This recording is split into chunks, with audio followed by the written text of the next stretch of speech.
Wag. Itong babang ko sa putik. Jeans. Tikman natin. Tara.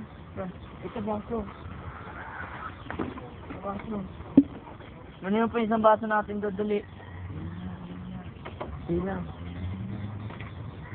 Sigurado masasarapan nito si Bogart. Ito pa naman ang pinakamasarap na alak sa mundo. Ang babang ka sa putik. Part 2. Yun. Muna natin. Bubuhos ko na muna lahat dito. Mati tayo. Tama na sa akin. Masyado kong Hindi. Tikman mo. Sarap na. Wow. Para ka nasa probinsya na ito. Kaya bili na po kayo ng babang ka sa putik jeans. Masarap na, mas delicious pa. Na Nandog ng Looban Republic. Chicken.